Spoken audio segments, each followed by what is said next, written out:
welcome to Book 101 Review.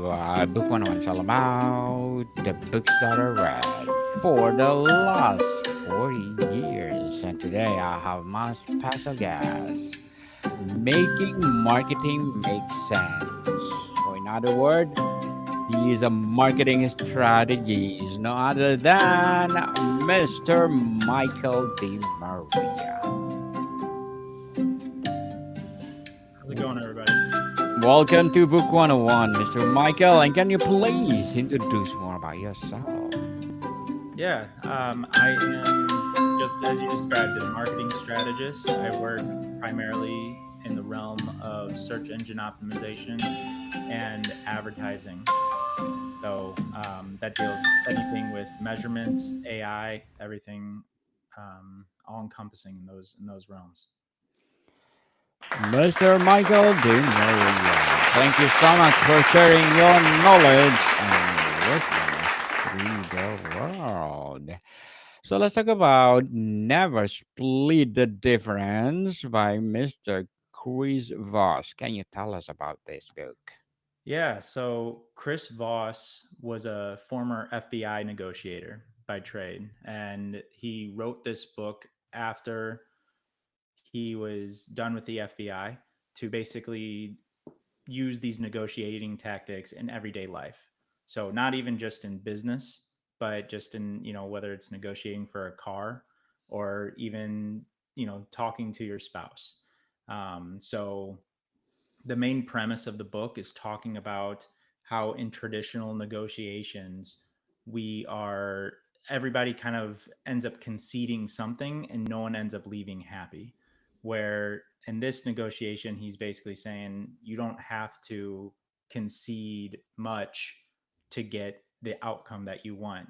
So we're using tactical empathy, and different tactics revolving around human emotion to have these conversations with other individuals and kind of get what you want out of life. Mr. Michael Voss argues against splitting the difference. How has this book fundamentally changed your perception of what a successful negotiation outcome looks like?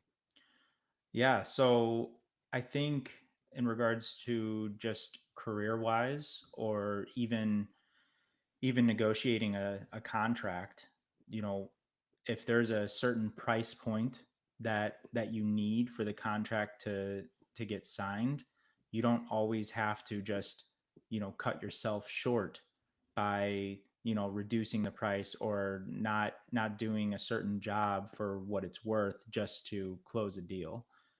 There's very tactical ways to get people psychologically to buy in to what you're saying. For example, understanding their emotions. No one wants to spend money, and sometimes things are expensive. But labeling that, this is a tactic that he uses, is labeling that emotion, labeling that feeling that they have of, I understand this. You feel that this is expensive, or I feel that you don't. That the value of this, you aren't seeing the value in this, especially if the person has voiced those opinions to you, whether you agree with those opinions or not. By labeling it, you are letting them know that you are hearing them and understanding them. And that's the biggest part of business in general, which is I've seen some of the best salespeople in the world not know how to sell a single thing. But when they hop on a call or they're meeting someone in person, they are emotionally engaged that with that person, and they are, asking about their day. They're wanting to hear more about, what they have going on in life, and they're really trying to understand the reasonings as to why they're there talking to them. And then that gets the person that you're trying to sell a lot of times get buy-in from them. um, so it's very interesting, and I think that's one of the biggest themes of this book that you can take away in life in general, which is just having empathy for the person sitting across from you. Very well said, Mr. Michael. Beautifully articulated. In your own words, explain tactical empathy and how it differs from simply being nice or sympathetic.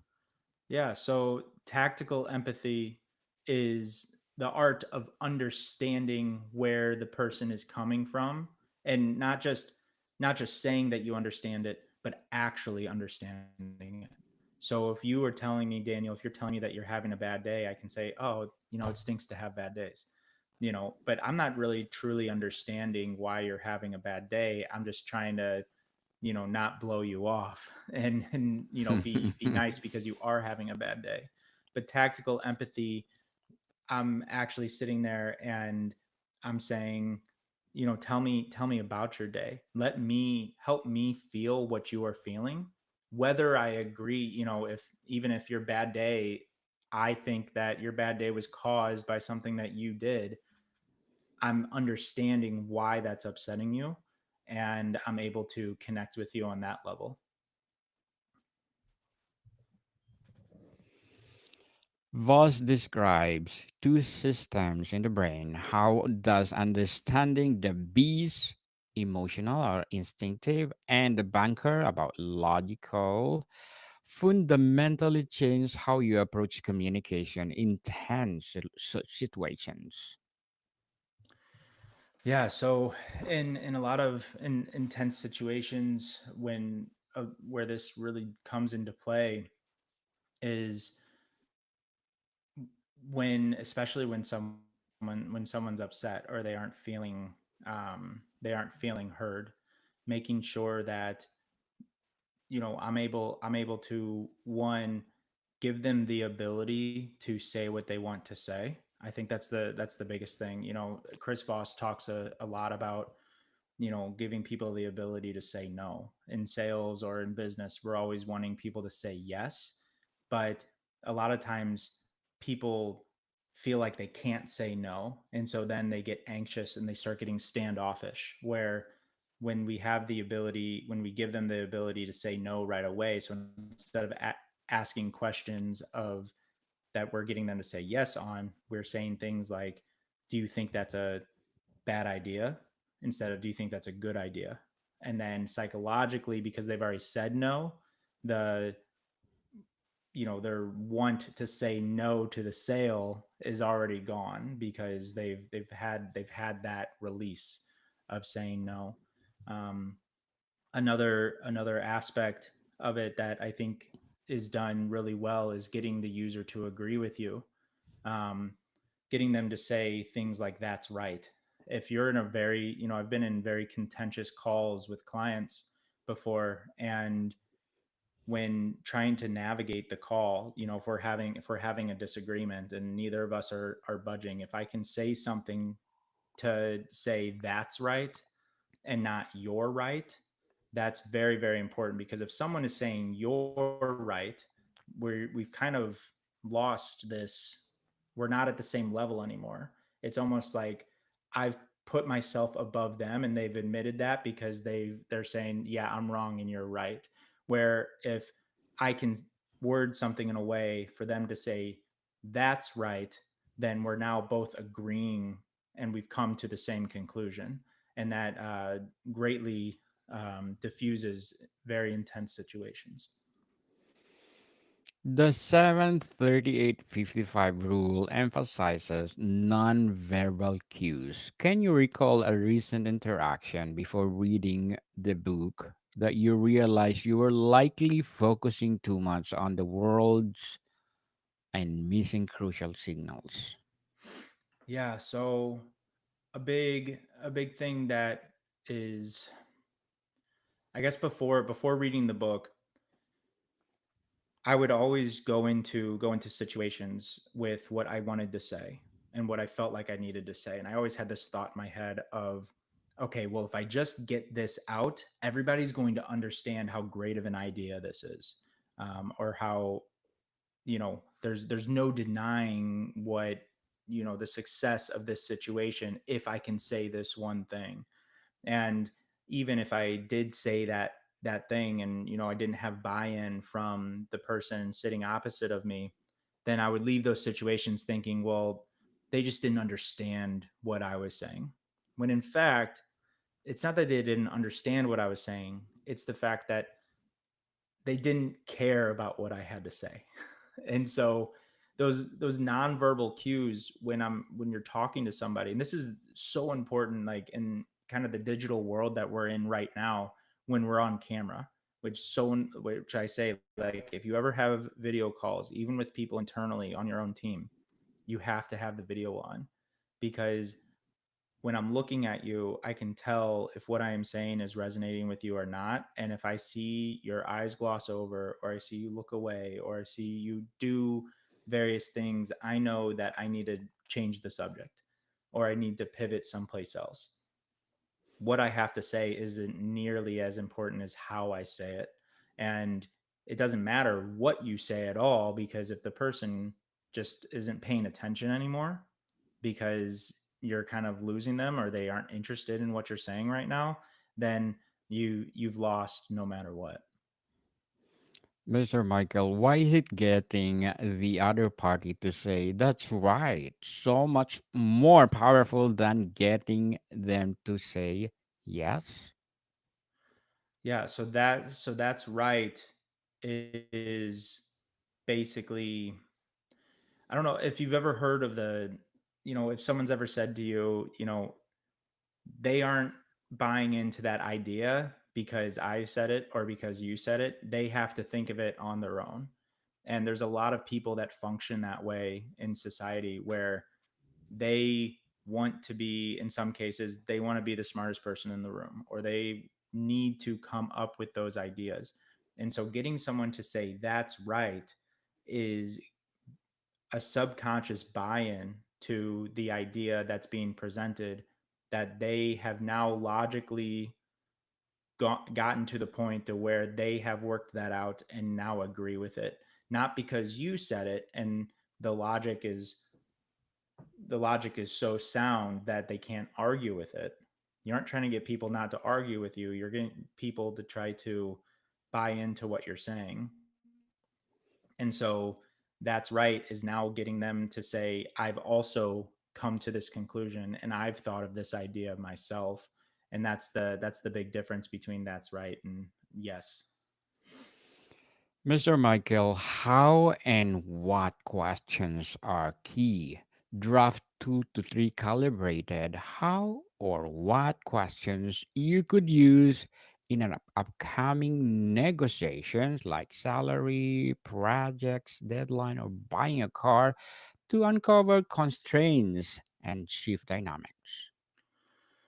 Yeah, so I think if we talk salary, if you're trying to negotiate a higher salary, the biggest thing that that I would say in using these tactics from Chris Voss is, when you're sitting down with your boss, you are saying, would it, these are all the things that I've accomplished.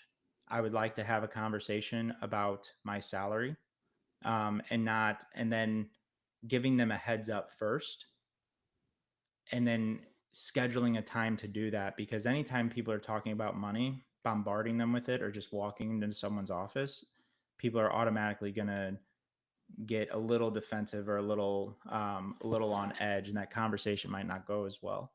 Now when you sit down with that person and you're having that conversation, you're listing out all of the things that you have accomplished, and then instead of saying, I deserve this, do you agree, you are saying, from your perspective, would it be a bad idea for us to discuss a higher salary or more compensation? And you aren't asking them, is it a bad idea to give me more money? You're asking them you're getting them to say no to, is it a bad idea to have that discussion? And so they're agreeing to the discussion. They get to say the word no, and then you're already on your way there to when you ask for that salary. Um, Along those same lines, one of the biggest tactics on the salary is you want to anchor yourself into an area that when you come down from that, they seem like they're getting a deal. So if I am making $100,000 a year and I want to be making $130,000 a year, I'm going to go into that conversation and I'm going to anchor myself at $150,000 a year. And I'm going to say, I believe based off of all these criteria, I am looking for $150,000 a year. Now, when you start having that conversation, you've already anchored yourself there. They probably aren't going to want to give you $150,000 a year. So as you go through that conversation, you can say, I'm willing to take $130,000 a year. And now instead of paying you $150,000 a year, they just saved $20,000 a year within this conversation because you've come down on there. So you aren't in traditional negotiation, you're anchoring yourself at to where you want to be, and then you have to come down from there. And so you aren't totally satisfied, and they aren't totally satisfied because you came up. Where in this, you're anchoring yourself higher and then coming down lower. So then it feels like a traditional negotiation from their end, but from your end, it's exactly what you got, exactly what you wanted. Now, I know you mentioned the car situation, a big part in the book where he talks about buying a car. And I've actually tried this myself recently.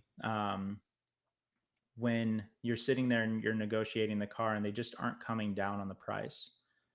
The biggest thing is Chris just sat there and he said, you know, this is a very generous offer that you gave me, but I just, how am I supposed to do that? You know, I came in with this money. This is where I need to be. You want me to be higher. How am I supposed to do that? And so the how am I supposed to do that is a really powerful tactic because I'm not saying no to what you're saying. I'm asking you for help to help me get to where I need to be. And so now we're working together, even though I'm basically asking the person sitting across from me, you figure out how this deal is going to work now. And so that's one of the very powerful tactics that I've used in real life that works. Mr. Michael, as a marketing strategist, what are your short-term and long-term goals? Short term goals, building. You know, right now the industry is changing very rapidly because of the introduction of AI. So short term goals is implementing AI into the business well so that we can automate what we can and help optimize the areas of the business that we need workers for. Um, so implementing AI strategically and well within the business is definitely the short term goal to help increase and scale the business rapidly. Long term goals, I mean, long term goals is a funny one because I could talk about business and having a large company in a high rise building or something like that. But I think the long term goal is being able to have whenever I want, take time off, spend time with my family. I have two kids and a stay at home wife, and so being able to work just enough to where I can support the family and not have to worry about anything. Good luck to your goals, Mr. Michael, and looking forward for more success. So, what will be your piece of advice for those people out there who want to be a marketing strategist like you? Biggest piece of advice is everything that you have learned in college or out of high school you need to is already obsolete. The industry is advancing so fast. You have to be continuing your education as much as possible. You have to be playing with new tools. You have to invest in yourself. If you don't, you will be left behind. So that's my biggest piece of advice: is never be content. always be learning and always find new ways in saying yes to as many opportunities as possible. Yes, people, yes, and stop procrastinating. Always say yes.